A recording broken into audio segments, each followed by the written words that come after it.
In the end, we fought face to face on this very spot. The toughest fight of my life. But of course I won. Patriarch doesn't sound like something an Asari would come up with. I found it humorous. He wanted power. And we pretended he had it with a word that doesn't exist for my people. I eventually found a certain respect for the title and the man. So you kept him around as a trophy? I did. A trophy and an example. Whenever someone thought about taking me on, I pointed them to Patriarch. Dignity is one of the few commodities not available on Omega.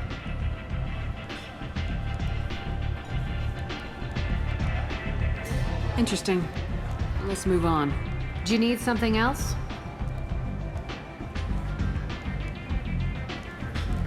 Thanks. Maybe I'll come back later. You should find a nice young man to keep you warm in the meantime. You look like you need to loosen up a little.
Morinth haunted my dreams and waking hours equally.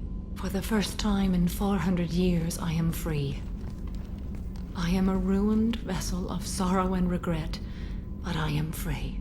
It is not a feeling I can describe. Was it worth it? It was never a question of worth, but of need. I had to take the action I did, as did she. This was never a story that would have a happy outcome. You did your duty. What about your feelings? One of my daughters is dead. My hopes, my dreams were all bound up in my children. Still, my feelings have always come after my duty. The same is true of you. You said that Morinth was a monster, but she was still your daughter. She was the strongest and smartest. She would not accept the injustice thrust upon her. She fought to the end. I am so proud of her, Shepard. Killed her for being what she was. And I would again. But I also know what it means to leave everything behind and fight. Do you realize that she went on the run at the age of 40? I do not know human years well, but it is very young for Asari. What will you do now that Morinth is gone? Assuming I survive your mission, I am a Justikar. Injustice still exists, and perhaps even other Ardatyakshi. You don't want to settle down? I did. I returned to my homeworld and tried to start a family. I will fight and struggle all my life. That is my fate. When I die, it will not be in bed. I am at peace with that. You still control the direction of your life. I have chosen this path. I truly am at peace, due in no small part to you.